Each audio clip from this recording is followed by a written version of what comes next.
সরকার গঠন করবে কংগ্রেস, তাহলে সেক্ষেত্রে আমাদের কি অবস্থান থাকবে? কমরেড অর্ক তার প্রশ্ন করেছেন। আমি কমরেড বিশ্বজিৎ, বাস শ্রমিক আন্দোলনের নেতা কমরেড বিশ্বজিৎ ও বাস শ্রমিকও বটে, আর নিজেই শ্রমিক বিশ্বজিৎকে বলবো তার প্রশ্ন রাখবার জন্য।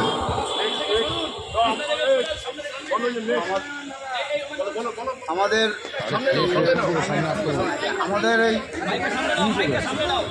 আমাদের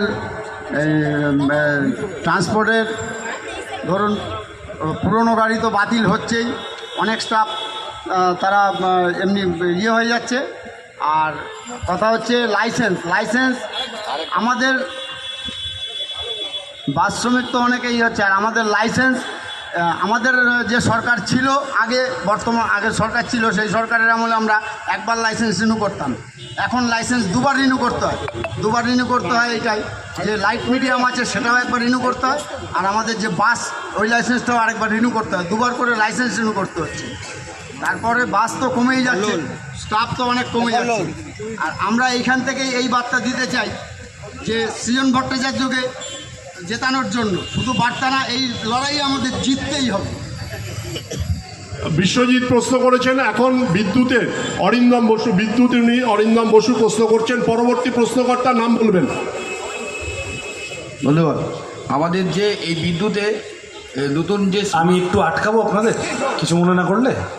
সবাইকে শুভ সন্ধ্যা। সবাইকে আজকে আমি বলবো কম, আমি আপনাদের কাছে শুনতে এসেছি। যে শ্রমিক বন্ধুরা বিভিন্ন ট্রেডের আছেন তাদের কাছ থেকে শুনতে এসেছি। ইতিমধ্যেই পয়লা বৈশাখ উপলক্ষে গোটা যাদবপুর লোকসভার অসংখ্য মানুষের কাছে, যাদের কাছে বাইরে মাইকের আওয়াজ পৌঁছচ্ছে, তাদেরও জ্ঞাতার্থে বলি, আমি চিঠি পাঠিয়েছিলাম যে আপনারা পরামর্শ দিন প্রার্থী হিসেবে কোন কথাগুলি আমার তুলে ধরা উচিত, এবং আপনাদের আশীর্বাদ নিয়ে সাংসদ হলে কোন কাজগুলো আমার করা উচিত প্রথমে। ফলত আজকে যে প্রশ্নগুলো আসবে, আমি প্রশ্নকর্তাদের অনুরোধ করব তাড়াহুড়ো করে প্রশ্ন করার দরকার নেই, ভালো করে সময় নিয়ে গুছিয়ে বলুন। আজকে আপনারা বেশি বলবেন, আর সব শুনে শেষে প্রার্থী হিসেবে আমি কম বলবো। ঠিক আছে? ভালো করে মন খুলে বলুন যা মনে করে। ধন্যবাদ। আমাদের বিদ্যুতের যে স্মার্ট মিটার নতুন চালু হয়েছে, এবং হঠাৎ করে দেখলাম আপনি বিদ্যুৎ কর্মী? হ্যাঁ। আচ্ছা, বিদ্যুৎ সহায়ক। বিদ্যুৎ কর্মী আমি, সহায়ক না। বিদ্যুতে যে হঠাৎ করে দেখলাম যে স্মার্ট মিটার চালু হলো, এবং এই স্মার্ট মিটারে আমাদের যে রেটটা, এবং রিসেন্টলি দেখলাম যে আমাদের বিদ্যুতের রেটটাও অনেক মিটারে বেড়ে গেল। এই ব্যাপারে আমাদের পার্লামেন্টে আপনার কি বক্তব্য থাকবে? বিদ্যুতের ব্যাপারে, বিদ্যুৎটা যদি বেড়ে যায় আমাদের সব কিছুই জিনিসের দামও বেড়ে যাবে। আর দ্বিতীয় নম্বর প্রশ্ন হচ্ছে, আমাদের যে ছেলেমেয়েরা যে পড়াশোনা করাতে দেখছি আমরা অনেক জেনারেল যারা আছি তারা অনেক পিছিয়ে পড়ছি, মানে রিজার্ভেশন থাকার জন্য, চাকরি পরীক্ষা বা পড়াশোনার ক্ষেত্রে ফিজের ব্যাপারে। হ্যাঁ, এই ব্যাপারে আমাদের রিজার্ভেশনের ব্যাপারে আপনার কি বক্তব্য? রিজার্ভেশনের ব্যাপারে এই ব্যাপারে বক্তব্য শেষ করলাম। অটো শ্রমিক নবাব আলী সর্দার।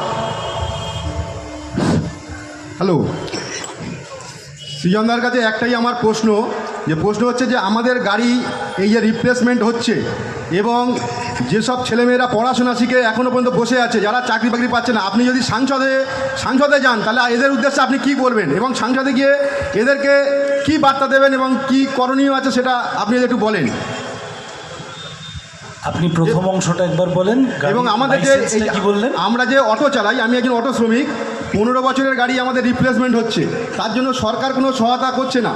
আপনি যদি এখান থেকে জিতে যদি সাংসদে যান তাহলে এই শ্রমিকদের উদ্দেশ্যে আপনি কি করবেন, এবং যারা পড়াশোনা শিখছে, গ্র্যাজুয়েশন বা বিএড কমপ্লিট করে বসে আছে এই মুহূর্তে, তো তাদের উদ্দেশ্যে আপনি কি সাংসদে কি বার্তাটা দেবেন এবং কি কাজ নিয়ে আসবেন সেটা যদি বলেন। ব্যাংক কর্মী সুধাংশু মুখার্জি।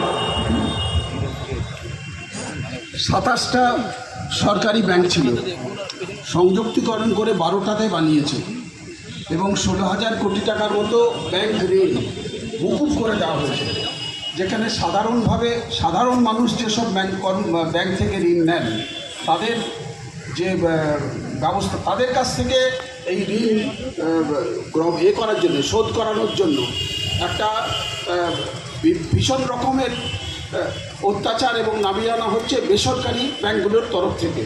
এক্ষেত্রে আমাদের বামপন্থীদের একটা নির্দিষ্ট ভূমিকা আছে, আগামী দিনেও সেই ভূমিকা নিশ্চিতভাবে আপনি সংসদে পেশ করবেন, এই আশা আমি রাখছি এবং এই প্রশ্ন আপনাদের কাছে রাখছি। এখন প্রশ্নকর্তা মৌসুমী দে। আচ্ছা, নতুন শিক্ষা ব্যবস্থায় যে এখন নতুন নিয়ম চালু করছে এনইটি, ন্যাশনাল এলিজিবিলিটি টেস্ট, সেখানে বলছে যে পিএইচডি করার জন্য 60% এবং 40% এই যে ডিভাইডেশনটা করা হচ্ছে, এটা তো অনেক ক্ষেত্রে গিয়ে দাঁড়াচ্ছে যে এই সেট বা গেট এরকম রাজ্যের যে পিএইচডি করার জন্য যে এক্সামগুলো সেগুলো ক্রমে বন্ধ হওয়ার জোগাড় হবে। তো এই আরেকবার বলো 60-40টা বুঝতে। হ্যাঁ, কারণ ন্যাশনাল এলিজিবিলিটি টেস্ট এটা বলা হচ্ছে যে পিএইচডি করার জন্য এটা ম্যান্ডেটারি বলছে 60% আর 40% এটা একটা ডিভাইডেশন করা হচ্ছে। তো এটার ব্যাপারে আপনি মানে সাংসদিকে কি বলবেন? এই ব্যাপারটা যদি অ্যাপ্লাই হয় পুরো ভারতবর্ষে, সেক্ষেত্রে অনেক ক্ষেত্রে দাঁড়াবে যে নেট কোয়ালিফাই না হলে তো অনেকে পিএইচডি করতে পারবে না। তো সেট দিয়েও আমরা দেখেছি অনেক ক্ষেত্রে পিএইচডি করা যায়, বা যে কোনো ইউনিভার্সিটিতে নিজেদের এন্ট্রান্স হয়, সেগুলো তো বন্ধ হয়ে যাবে।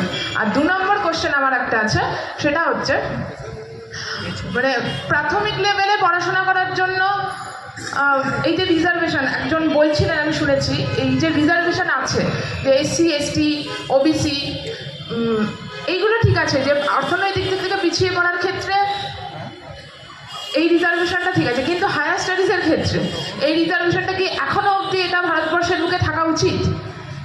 এই শেখ রহমান রিক্সা শ্রমিক শেখ রহমান এখন তিনি বলবেন, এরপরেও শেখ রহমান বলুন। কমরেড সভাপতি, উপস্থিত কমরেড, আমি 109 নম্বর ওয়ার্ডের অন্তর্গত একজন রিক্সা শ্রমিক, রিক্সা চালাই। আমার ওয়ার্ডের বা আমার এলাকার প্রচুর রিক্সা শ্রমিকের সঙ্গে আমার প্রচুর জানাশোনা, প্রচুর পরিচিত, বিভিন্ন অসুবিধা হচ্ছে। তার মধ্যে মূল 2-3টে কারণ। সেটা হচ্ছে রিক্সা চালাতে গিয়ে একটা রিক্সা শ্রমিকের প্রথমত পুলিশের জুলুম। এই পুলিশের জুলুমটাকে, অত্যাচারকে বন্ধ করতেই হবে। একটা রিক্সা শ্রমিক রিক্সা চালাতে গিয়ে পুলিশের যেভাবে তাকে জরিমানা দিতে হবে, তাকে ফাইন দিতে হবে, তাকে টাকা দিতে হবে, এই রাস্তায় যাওয়া যাবে না, ওই রোডে যাওয়া যাবে না, এইটা করা যাবে না, ওইটা করা যাবে না, বিভিন্ন রকমভাবে তাকে ফাইন করা হচ্ছে, জরিমানা করা হচ্ছে, টাকা নেওয়া হচ্ছে। আমাদের দাবি আছে রাষ্ট্রায়ত্ত ব্যাংক থেকে শ্রমিকদেরকে ব্যাংক থেকে লোন করে দেওয়া হোক। এটা আমাদের দাবি ছিল দীর্ঘদিনের, আজকেরও আছে। আমরা বিভিন্ন জায়গায় ডেপুটেশন দিয়েছি। আশা করি আমাদের নির্বাচিত যাদবপুরের ক্যান্ডিডেট বিজয় হয়ে উনি লোকসভায় এই প্রস্তাব রাখবেন। তারপরেও বলি, আমরা 2011-র আগে একটা রিক্সা শ্রমিককে রিক্সা স্ট্যান্ডে যুক্ত করার জন্য আমরা 200 টাকা দিয়ে তাকে শ্রমিক মেম্বার দিয়েছিলাম। এই 200 টাকাটা আমরা নিইনি, পার্টি নেয়নি, সংগঠন নেয়নি, তাদের জন্য। আমরা তাদেরকে স্বাস্থ্য পরিষেবা দিয়েছি, তাদের রিক্সা চালাতে গিয়ে রিক্সার যে সমস্যা সেটা লোন দিয়েছি। কিন্তু এখন রিক্সা চালাতে গিয়ে একজন রিক্সা শ্রমিককে 70,000 টাকা দিতে হচ্ছে, রিক্সা ইউনিয়নের লিডারদের, নেতাদেরকে দিতে হচ্ছে। প্রমাণিত আছে, তথ্য আছে। 70,000 টাকা, 60,000 টাকা, কোন ইউনিয়নে 80,000 টাকা দিতে হচ্ছে তৃণমূলের নেতাদেরকে। কোথায় পাবে একটা রিক্সা শ্রমিক 70,000, 60,000, 80,000 টাকা? এই প্রস্তাবটা আগামী দিনে আমাদের সাংসদ নির্বাচিত হয়ে লোকসভায়, আশা করি আমাদের রিক্সা শ্রমিকের আরও বিভিন্ন সমস্যা আছে, সেগুলোকে প্রস্তাব সেখানে রাখবেন এবং আমাদের হয়ে লড়াই করবেন। আমরা আমাদের ক্যান্ডিডেট হয়ে আছি এবং আমরা শ্রমিকরা সারা রাজ্য নয়, সারা জেলা নয়, সারা পৃথিবীর শ্রমিকরা আমাদের সংগঠনে হয়ে লড়াই আন্দোলন আমরা করব। অভিজিৎ ব্যানার্জি, প্রশ্নকর্তা এখন অভিজিৎ ব্যানার্জি, সংক্ষেপে সবাই বলুন। আমি একজন দক্ষিণ 24 পরগনা অটো সংগঠক হিসাবে বলছি। কিছুদিন আগে কেন্দ্রীয় সরকার ন্যায় সংহিতা আইনের 106-এর 1 এবং 2 উপধারা চালু করেছে, ন্যায় সংহিতা আইনটা। সেই 106-এর 1 এবং 2 উপধারায় বলা আছে, যারা গভর্নমেন্ট লাইসেন্স হোল্ডার তারা যখন গাড়ি অ্যাক্সিডেন্ট করবে ড্রাইভার গাড়ি ছেড়ে পালাতে পারবে না। যাকে অ্যাক্সিডেন্ট করবে পুলিশ আসা পর্যন্ত সেখানে তাকে ওয়েট করতে হবে, এবং পুলিশ আসলে সেই যাকে অ্যাক্সিডেন্ট করেছে যে ব্যক্তিকে, তাকে নিয়ে হসপিটালে যেতে হবে এবং তার সেবা শুশ্রূষা করার দায়িত্ব সম্পূর্ণ সেই ড্রাইভারের। এবং সে যদি তার তখন 3 লাখ টাকা জরিমানা পর্যন্ত হতে পারে এবং 3 বছরের জেল। এবং পুলিশ আস্তে আস্তে যদি স্পটে সেই ব্যক্তি মারা যায় তাহলে ড্রাইভারের 10 বছরের জেল এবং 10 লাখ টাকা জরিমানা। আমরা অটো শ্রমিকদের নিয়ে অলরেডি এইটাকে বাতিল করবার জন্য আমরা আন্দোলন সংগঠিত করেছি, কিন্তু এখনো পর্যন্ত এটাকে বাতিল করেনি, এটা সাময়িকভাবে বন্ধ রেখেছে। আমাদের অটো শ্রমিকদের পক্ষ থেকে আপনার কাছে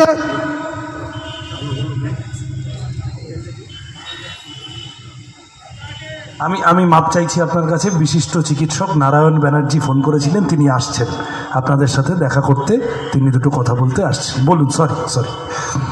এবার আপনার কাছে একান্ত অনুরোধ অটো শ্রমিকদের পক্ষ থেকে, এই যে মরণ আইন, এই আইনটা শুধু ড্রাইভারদের ক্ষেত্রে নয়, যারা গভর্নমেন্ট ড্রাইভিং লাইসেন্স হোল্ডার সবার ক্ষেত্রেই প্রযোজ্য। আপনি সংসদ হয়ে গেলে আপনি কি প্রথম দিন থেকে, এটা কি পার্সোনাল ভেহিকেলের জন্য প্রযোজ্য? হ্যাঁ, পার্সোনাল ভেহিকেল যারা গভর্নমেন্ট ড্রাইভিং লাইসেন্স হোল্ডার সবার ক্ষেত্রেই আপনি সাংসদ হয়ে গেলে প্রথম দিন থেকেই এই ন্যায় সংহিতা আইনকে বাতিল করবার জন্য আশা রাখবো। সেখানে সংসদে সরব হবেন, আমরা তার জন্য আপনার যা যা করার আপনি একটু বলবেন। অবসরপ্রাপ্ত সরকারি কর্মচারী সুমিত বসু, পেনশনার সুমিত বসু।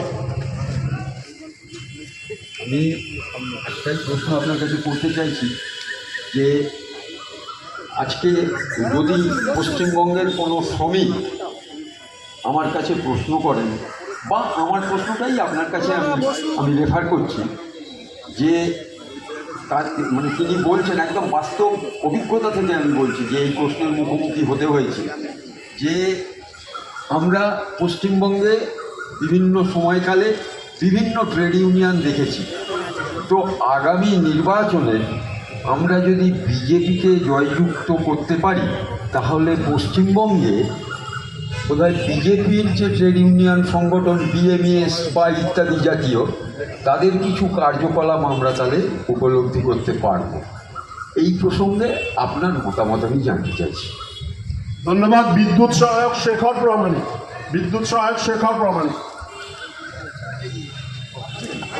মাননীয় পার্থের কাছে আমার প্রশ্ন, যেটা হচ্ছে আপনি জানেন হয়তো অনেকেই যে বিদ্যুৎ সংশোধনী বিল 2022-এর মাধ্যমে বিদ্যুৎ ব্যবস্থাটাকে পুরোপুরি বেসরকারীকরণ করার পরিকল্পনা গ্রহণ করেছে কেন্দ্রের সরকার। একটা পরিষেবামূলক ব্যবস্থাকে ব্যবসায়িক মানসিকতা দিয়ে চালাচ্ছে। তো তার মাধ্যমে যে RDSS প্রকল্প এবং আরেকবার বলবেন শুরু থেকে। বিদ্যুৎ সংশোধনী বিল 2022-এর মাধ্যমে বিদ্যুৎ ব্যবস্থাকে সম্পূর্ণ বেসরকারীকরণ করার পরিকল্পনা গ্রহণ করেছে এই কেন্দ্রের সরকার, এবং এটা পরিষেবামূলক একটা ব্যবস্থাকে সম্পূর্ণ ব্যবসায়িক মানসিকতার মধ্যে দিয়ে চালাতে চাইছে। এবং তার মধ্যে দিয়ে যেটা বিশেষত RDSS প্রকল্প এবং smart meter, TOTEX smart meter চালু করার মধ্যে দিয়ে একদিকে যেমন গ্রাহকের তো ভয়ঙ্কর ক্ষতি হবেই, তার সঙ্গে সঙ্গে প্রযুক্তি ব্যবহারের ফলে প্রচুর কর্মীর কাজ চলে যাবে। অনেক, বিশেষ করে এই মুহূর্তে স্মার্ট মিটারের মধ্যে আমাদের প্রায় 4,500 কর্মী সারা জেলায় কাজ চলে যাবে।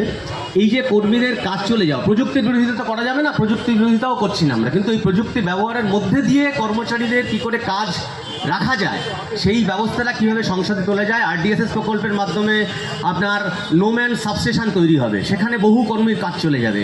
মানে একদিক দিয়ে প্রচুর, মানে একদিকে কর্মসংস্থান নতুন করে হচ্ছে না, কিন্তু প্রচুর কর্মীর আবার নতুন করে বেকার হবে, সেই জায়গাটা একটা বিষয়।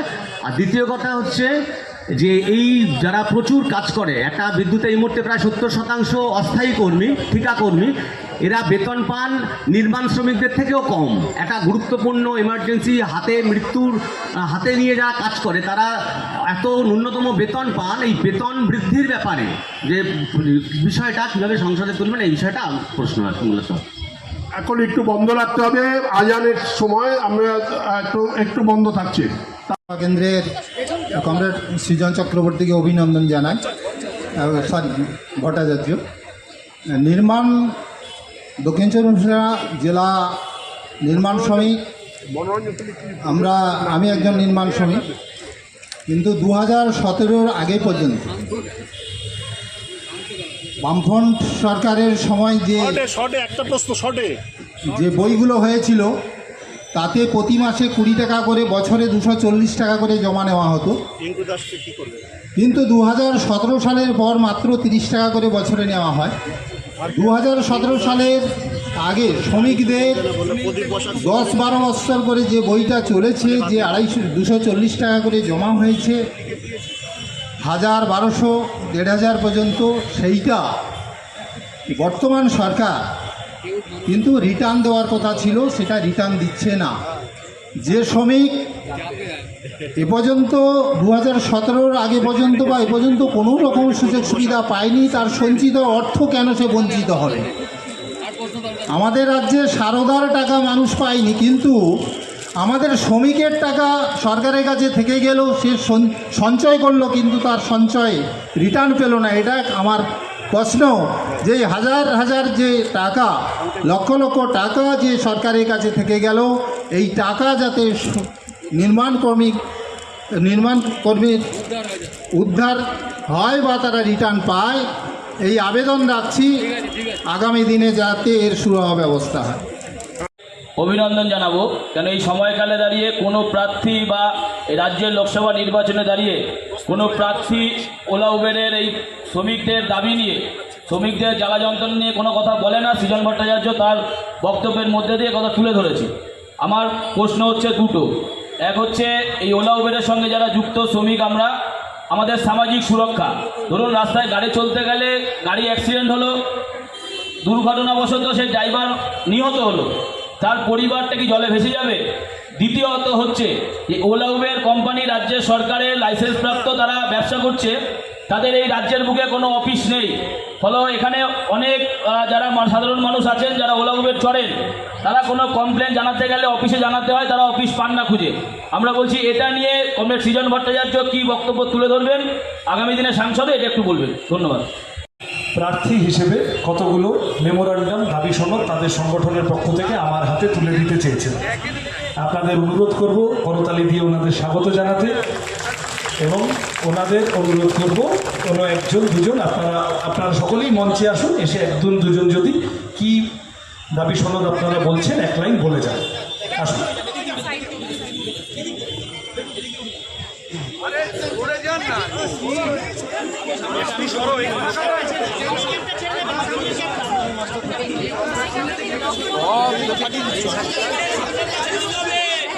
একটু সামনে পেয়েছেন,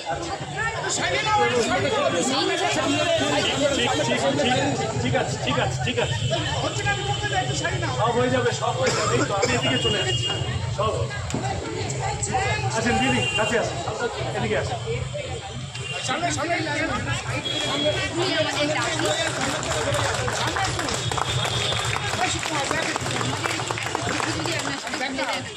অবশ্যই সেটা ওরা কেউ ছবি তুলে ঠিক আছে, ভালো করে তুলে দাও ছবিটা, নিব না দেখি এইভাবে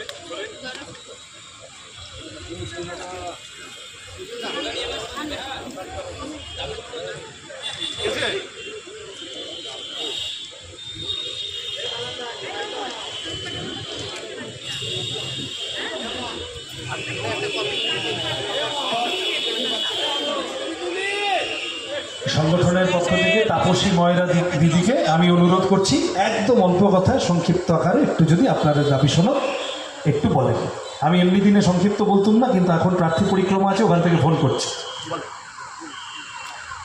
সবাইকে অনেক ধন্যবাদ। আমরা ডোমেস্টিক ওয়ার্কার ইউনিয়ন, যেটা 2014 সালে আমরা আমাদের সংগঠনটা শুরু করি, এবং 2017 সালে আমাদের পশ্চিমবঙ্গ সরকার আমাদের ট্রেড ইউনিয়ন হিসেবে, আমাদের শ্রমিক হিসেবে আমাদের ঘোষণা করে।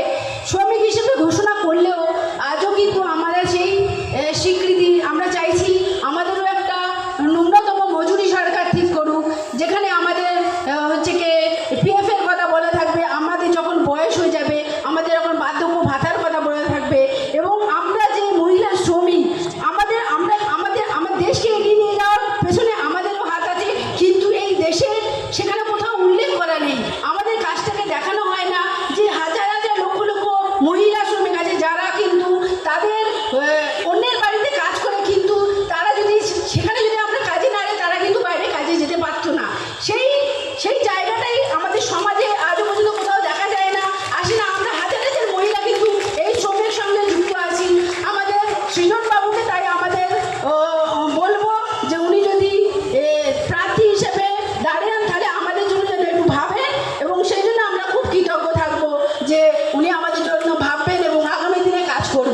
ধন্যবাদ। মে দিবসে অন্যরকম একটা সন্ধ্যায় আপনাদের সাথে দেখা হলো। শ্রমজীবী মানুষ তার রবীন্দ্রনাথ বলেছিলেন সভ্যতার পিলসুচ, প্রদীপের ওপরের আলোটা দেখা যায় কিন্তু তলার অন্ধকারটা তেল চুইয়ে পড়ে।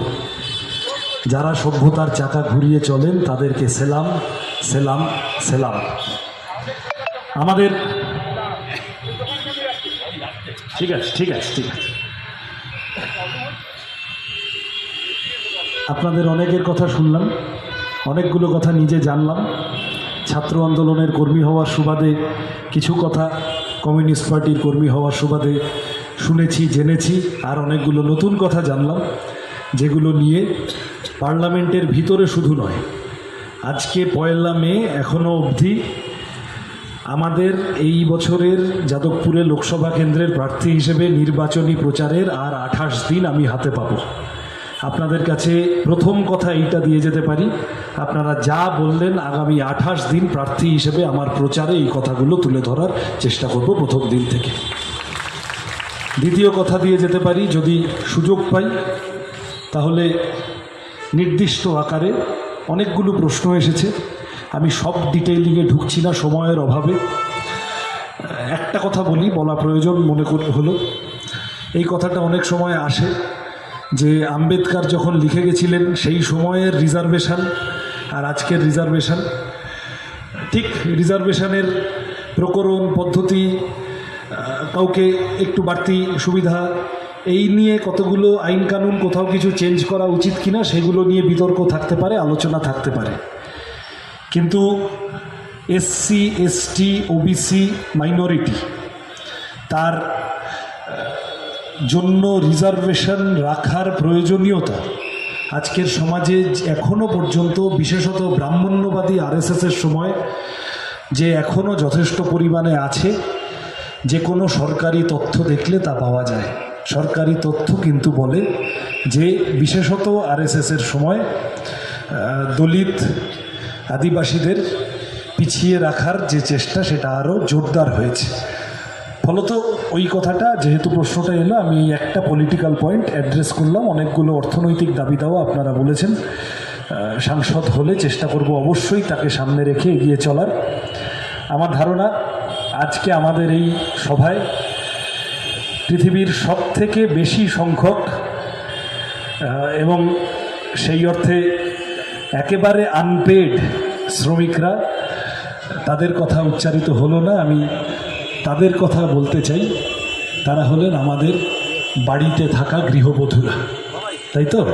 তারা সকালবেলা উঠে সকাল থেকে বাড়ির কাজে লাগেন বলে বাড়ির বাকিরা দৌড়াতে পারে, এবং সেটা আনপেড লেবার।